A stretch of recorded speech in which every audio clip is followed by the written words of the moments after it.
Tim, what do you know about collecting cards? Almost nothing. I've learned a few things collecting cards. Many collectors are not, they would call themselves card collectors, but they're junk collectors. And I've collected some junk myself in So there's areas a difference. of life. There's a difference. Yeah. The least effective collectors treat everything like it's treasure. A real collector knows that if everything is valuable, nothing is valuable. Many of us become hoarder leaders. You have to learn where the value is in order to do the triage. And so if you're a hoarder, you're not imposing discipline on your process. Organizations almost never suffer from too few ideas. They always suffer from a proliferation of ideas and activities. Well, I think we keep running up against this prioritization dilemma over and over again. How do most leaders triage? Once a year, once a quarter, the best do it daily. Reduce and focus and then do it again. You're listening to The Leader Factor, a podcast where we take leadership principles and distill them into actionable behaviors, shareable frameworks, and scalable initiatives. Here are your hosts, Tim and Junior. Hey everybody, it's Junior. Thank you for tuning in to The Leader Factor. We hope that you enjoy the following episode. At the end, we're going to put together all of the slides, the most important content, the key takeaways and principles that we think you need to know into a downloadable PDF. There should be a link in the description and on the site if you want to download that content. We would also ask for you to subscribe with notifications on so that you can be notified anytime we post on this channel new content. It helps us grow the channel and bring new content to people like you. Hope you enjoy the episode. Tim, what do you know about collecting cards? Almost nothing. I brought an object lesson today. Okay. So for everyone listening, I have... Are those Pokemon cards or what do you got there? No, these are sports cards. Sports cards. But hey, for the Pokemon fans out there, that's cool too. I still have my original 151 collection. So yeah. Pretty cool. But in my hand, I have a few sports cards because the principle that I'll talk about has a lot to do, I think, with the conversation we're going to be having today. And I brought a special card for you. Yeah, what do you got there? That I think you might like. Oh, I like that. Yeah. So that's a 2007 Allen and Ginter, Cale Sanderson. Nice. And it's a beautiful card. So Cale is a wrestler. Maybe you could tell the audience a little bit about Cale Sanderson. Well, yeah, he's a legend. 159-0 at Iowa State, goes on to win the gold medal in freestyle at the Olympic Games. The Athens. Head coach at Penn State. He's won, 13 national titles? Yeah. Yeah, he's the man. He's the man. He's the man. So now you don't get this one back. Yeah. Hey, you know what? Maybe you can keep that one.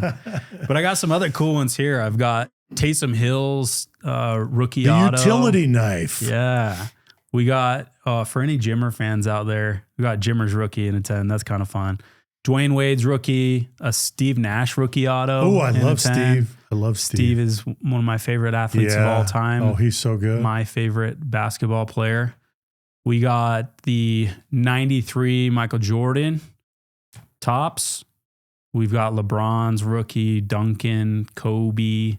Wow. So I pulled a few cards out to bring. What on earth are you going to teach us from this, Junior? Well, I've learned a few things collecting cards. Okay. And one of those is that many collectors are not, they would call themselves card collectors, but they're junk collectors. And I've collected some junk myself in so there's areas a difference. Of life. There's a difference between, and anyone can collect any way they want. I don't mean to poke too much. As long as they're having fun. As long as they're having fun, and if that's what they're in it for, which should be what they're in it for, then fantastic. Yeah. But if you look at the valuable collections, you'll notice a pattern. They're often not gargantuan collections. The collections that are the biggest normally are on the side of less valuable. And so you start to find this principle in the way that people collect, in that value is not in volume by nature. Value starts to come in focus and in reduction. So this card is In reduction. only valuable if there are few of them. Yeah. So you're always looking at supply. You're looking at populations, and you're looking at how many cards of this particular grade are there. If there are tons, and some of these are less valuable than others, then it's not valuable. If there are few, it's more likely to be valuable. The least effective collectors treat everything like it's treasure. That's an important principle. And a real collector knows that if everything is valuable, nothing is valuable. And strategy is the same way. It's not about what you say yes to as much as it is what you're willing to let go of and say no to. So today's episode is called Leadership Triage, how to prioritize when everything hurts. It has to do with strategy and reduction, which is why I thought that the cards would be apt for the conversation. Many of us become hoarder leaders the way that some collectors collect junk. They're always in acquisition mode, and they just collect boxes of worthless junk, for lack of a better term. So what do you think about we as leaders who keep everything and we never spring clean? Well, I think it goes back to, Junior, that first principle of economics, which is scarcity. And we're always dealing with scarcity and in the allocation of our resources. So I think this is really, really interesting. We have different options, but we can't pursue everything. And so we have to make trade-offs. And that never goes away. There's that need to reduce alternatives, right? One of the definitions that we like about strategy is the deliberate reduction of alternatives. But that it presupposes to a certain extent that you have to learn where the value is in order to do the triage. And so if you're a hoarder, if you're a junk collector, then you're not imposing discipline on your process. You're not making trade-offs. You're not making reduction decisions based on assessing where value is. I think that's a major problem. It's a huge problem. Yeah. And when we talk about strategy lives in constant tension. We're trying to balance change with continuity. We're trying to balance risk with stability.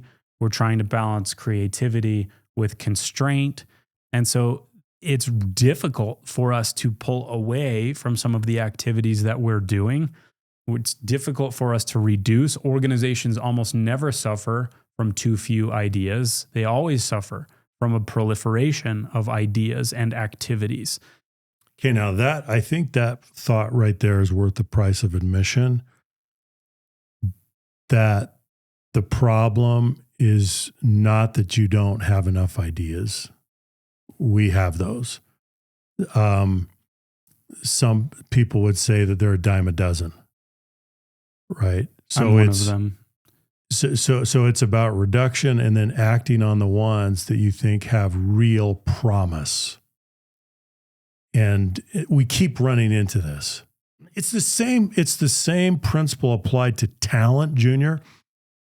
And I think you're the one that first shared with me the statement. Who's that writer? That Stephen King. He said, talent is cheaper than table salt. Shout out Stephen King. Remember that? Yeah. I think you're the one that shared that with me. I've never forgotten that because it's so powerful. So what are we saying? There's an abundance of talent. Okay, but what are you going to work on? What are you going to develop?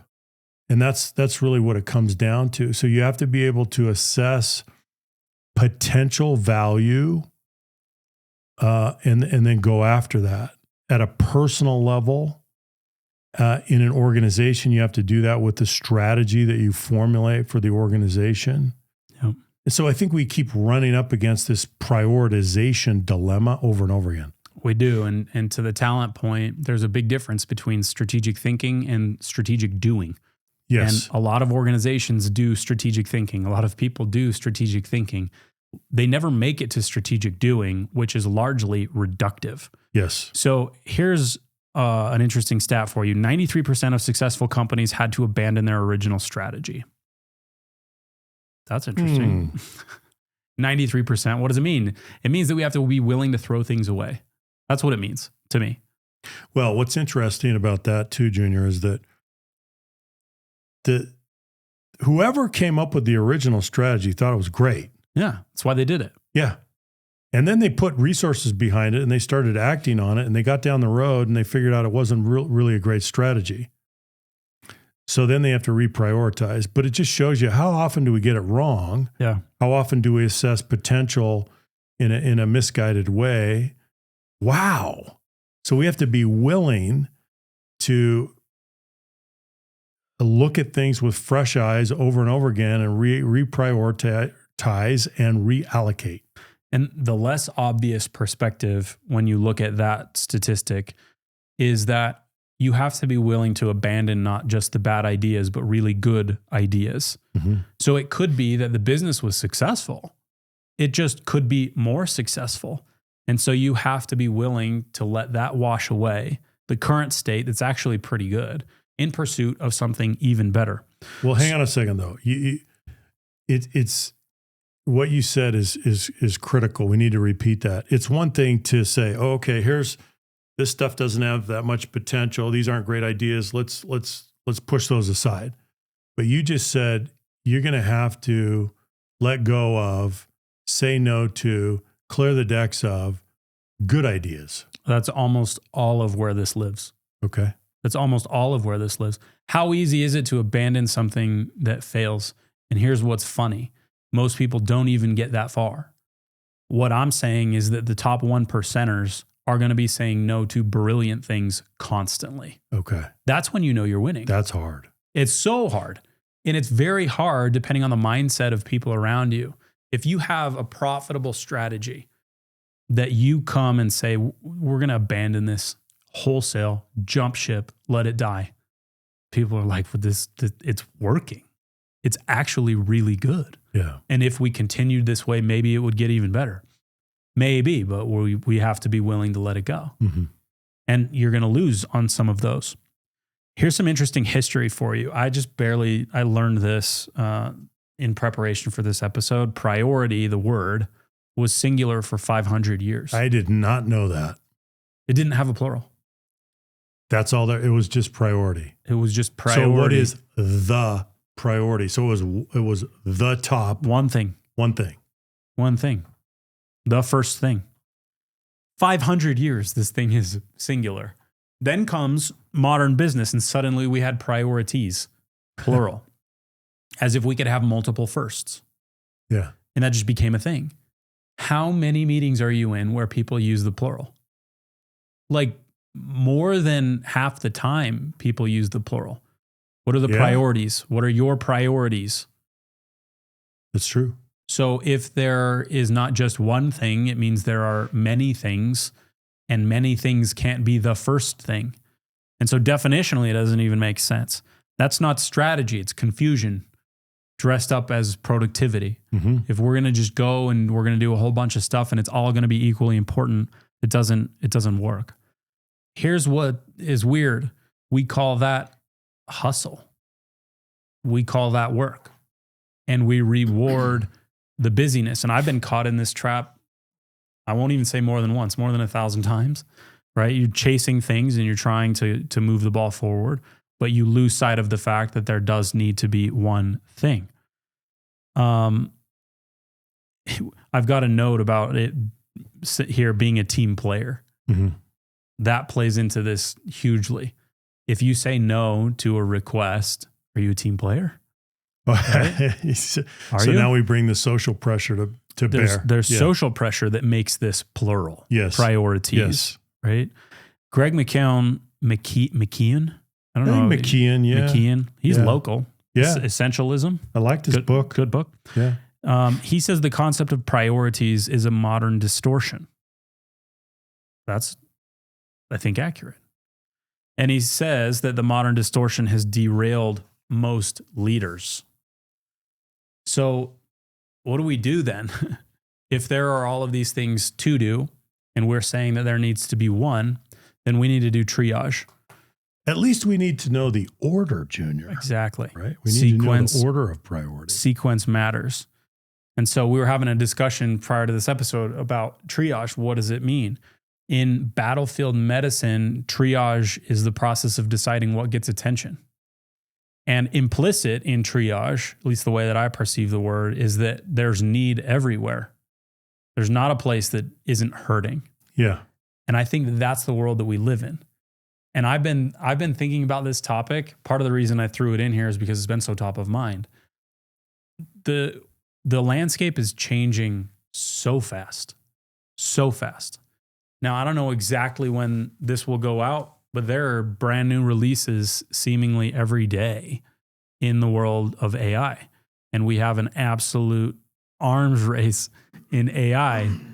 It's developing so fast that my ability to do work, the practical implication of that is that my ability to do work is changing. My ability to do work in a given area may be different next week than it is today. Does that mean that I can take a really static priority and work on that for 12 months? No. There's no way. So we need to take that idea of triage from the medical world, bring it into leadership, and do the same thing. We have limited time, limited attention, limited resources generally. But here's the thing that I find interesting, Junior. If we had the same conversation a year ago, it wouldn't be the same conversation. Things have changed so much. It's like last week, I think I asked you, I was working on a problem or a question using AI, and you said, okay, well, you need to use this model and not that model. Yeah. Okay. We would not be having this same conversation a year ago about the nature of prioritization the way that we are today. Yeah. Because of the compression of time frames. Well, and here's why that's so important. If you make the wrong model selection, right? Yes. Then let's say that costs you 5 hours of output in a 10-day period. Every single one of those compounds, those hours compound. You lost that time forever. It's gone if you choose the wrong model. So if you take that and you say, okay, this is the way that I'm going to use AI for a quarter. No. Right? No. Maybe a week. Right? Maybe a week. And not that you have to be on like the absolute bleeding edge, but you've got to be pretty close to the edge of what's going on because so much is at stake. So William James said, the art of being wise is the art of knowing what to overlook. There are patterns in quotes like this about wisdom. And the pattern that I've observed is that as people become wiser, they talk about wisdom, it's about reduction, not addition. That to me is it's a really interesting thing. Why? Why is it about reduction? Because you only get leverage through reduction. Because reduction is about concentration. Yes. Focus. What's the opposite of concentration? Dilution. If you're diluted and there is no concentration, then the leverage goes down. So we're at an opportunity now where the leverage could be sky high and the concentration super dense. Yeah. And we have to lean into that. But how do most leaders triage? Once a year, once a quarter, maybe. The best do it daily. Daily. The big takeaway from this whole conversation is cycle time for prioritization. I agree. That's the takeaway. That's it. At what? I imagine that some of that is based on context. What's your role? What industry do you work in? What are the conditions that surround you? For example, say you're in heavy industry, and think about what a capital budgeting process looks like. Think about the planning horizon in a capital intensive business, right? So there are factors, but even so, the common denominator is that your cycle time is becoming increasingly compressed, even week after week. That's something that I've seen in my own work, which is it's not enough for me to lay out my priorities on a Sunday night or a Monday morning, put my calendar in stone and say, this is what I'm going to be working on. It's a fool's errand. Yeah. It's a fool's errand. If I did that by the end of the week, I would be so far off. It's not even funny. So tell us then, Junior, about how you do prioritize, and it's almost, well, you do it daily, but then there's a real time component to it as well. Yeah. True? Totally. And I wish it were daily sometimes. It's like hourly. Right? Yeah. So it's like and too so much. It's not even prioritize. I'm thinking about making a language change here. Instead of saying prioritize, say reprioritize. Yes. To emphasize this idea of the fact that it is never done. You're redoing it all the time, forever. And for me, it does take time. It's the first thing that I will do every single morning is figure out. And I use the one thing question by Gary Keller. What is the one thing that, if done, would make everything else easier or irrelevant? Part of the reason that question is important is it's not just a task list to go bang out. Their order matters. Sequence matters. If I do item 7 up front, it could be that now items 4, 5, and 6 are no longer important. Mm-hmm. I solved for them already. So you're asking every single day. You're doing this constant thing where you need to have some sort of North Star that's far enough in the distance that you're directionally correct. And then you iterate at the front line just constantly. What's new? What changed? What do I know now that I didn't know yesterday? And you use all of that information to reallocate your resources every single day. And that has to be the cycle time. If it's weekly or monthly or quarterly, then you have a problem. If it's quarterly, and that's what your institution just dictates, mm-hmm. then you're working at an organization that's not going to be around for that long. Yeah.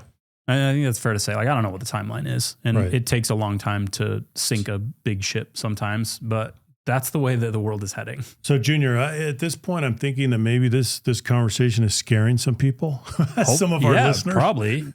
Scares me. So how do you do this in a way? Doesn't scare me. I'm not scared of it.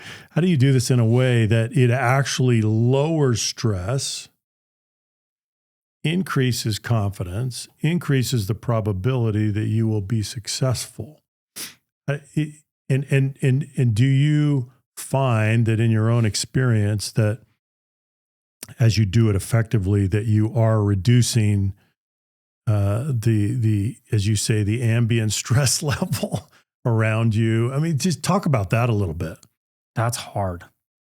I think many of us are trying to figure this out. Well, if we don't do it this way, then it gets worse. Oh, it's certainly. Right? Because things are moving so fast. Yeah. Right? There's this compression. And that's where it gets interesting. And the way that I would probably frame my answer is that there are these universal principles of leverage and focus that will always be true. They're just more acute now because of the pace of technological change. So you have to stay at the front enough that you keep pace with the change curve. You can't let that distance become too great or you'll be left behind. And once you get left behind with this change curve, it will be really, really difficult, if not impossible, to catch up. So if we speak practically, the first thing that I'll do is I'll lay out my priority for the day. What is the one thing that has to happen today? Just the one. Based on the knowledge that I have, based on the information and the way the world looks today, what's the one thing that I have to do? And I'll try to get that thing over the line. And that thing may change at noon, but that's the way that it has to happen. If I have the priorities laid out, then it decreases the ambient stress because they're known variables. At least I think they're known variables. Now there's like a black swan lurking somewhere or some confounding variable that I'm not acknowledging, but mentally that's the way that I have to do it. And one of the most useful things that I have done is if you use dictation with your favorite GPT, preferably one with a lot of reasoning, and you can, use what you will. I will just talk. I would say on average, my dictation is like a 7.5 minute dictation in the morning. And it will be just everything that's on my mind. And I will have an AI help me prioritize. Because the AI, at this point, with as good as the memory is for some of these GPTs, has huge context and can help me do that. If for no other reason, like even if it doesn't do reasoning and critical thinking with me, it can lay out in a task list everything that I told it, and we can get it on a calendar and work towards it. So that's what we do. So this afternoon, I'm going to do the same thing. We're going to finish recording this episode, and I'm going to go and I'm going to say, okay, I've got X number of hours left in the workday. What's going to make the biggest difference, and how am I going to spend the time? That's how it has to go.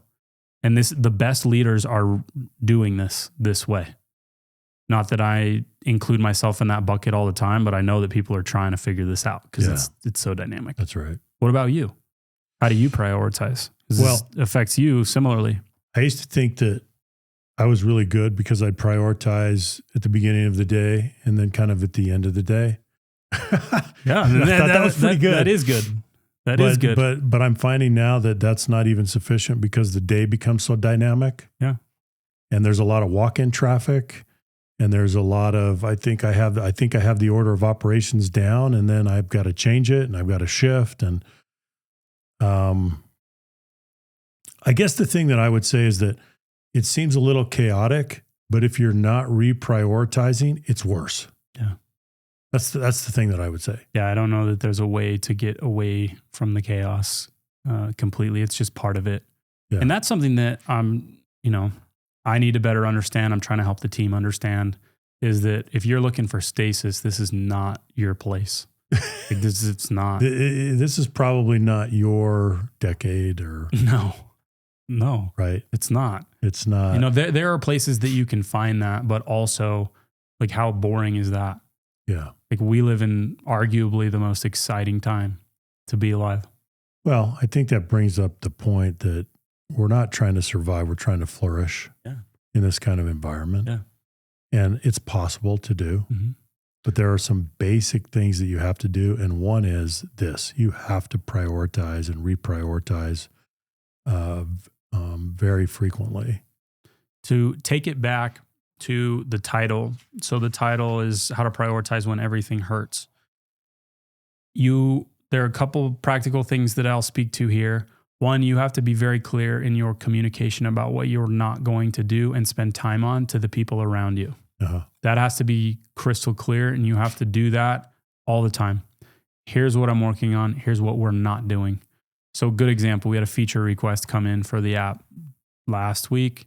There was something actually pretty important that would make a big difference to our internal team and to our users. And the logic is sound. The pitch is decently written. And we had to say, nope. The soonest that we will likely get to this is 6 weeks away. It's fantastic. We need it. It would be amazing if we had it. But there are other things that we feel take precedence. So we're going to kick that down the road. Yeah. Even though it would be great. And we have to do that all the time. And that gets really difficult when you have these tools that can trick you into thinking you can do 100 times more. But what I've learned is that it doesn't matter. You may end up very efficiently doing the wrong thing. That's dangerous. It doesn't matter how efficient you are, how much leverage you have. if it's pointed in the wrong direction. So I think that's the easiest way to mess this up as a high performer, is to get a whole lot done, but it's just the wrong stuff. Yeah. And that's where the reduction comes in, and saying no, spending time figuring out what the right thing is, and grappling with that constantly. I think saying no is both liberating and empowering. It reminds me of, I think it was just this morning, I sent you and Jillian an email, and I said, there's the solicitation had come in to work on this writing project, and we looked at it, and it looked very attractive at first, but we just analyzed it, and today I just said, no. It's hard to do. Not going to do it. But you can tell after when you say no, and you think about it, and you let some time, and you get a little space, and you can tell that was the right thing to do, and you feel empowered by doing that. You think that was the right decision. Yeah. Okay. So to summarize, strategy is mostly subtraction. That's the first thing we have to understand. 2, we need to decrease the cycle time in which we reprioritize. If it's a year, make it a quarter. If it's a quarter, make it a month. If it's a month, make it a week. If it's a week, make it a day. It needs to be that constant. In the same breath, you have to have a North Star to make sure that you're directionally correct. So whatever your big audacious goal is needs to be well thought out, and you need to be moving in the same direction. And then you'll be hitting the bumper rails of the bowling alley as you go toward it. But you don't want to be spending too much time on things that aren't the right things. I would be curious if there's anyone listening who has some tips and tricks, the way that they're using tools to do this job, because we're all trying to figure this out together. The environment is dynamic, and I'm trying to learn as fast as I possibly can. And I think each of us needs to be doing that if our aspiration truly is to have a lot of influence. What are your closing thoughts? Reduce and focus, and then do it again. Love it. Okay. Also, if there are any card fans out there, would love to hear from you in the comments. Always fun to find fellow card collectors. But yeah, hopefully that was valuable for everybody today. We will catch you in the next episode. Bye-bye.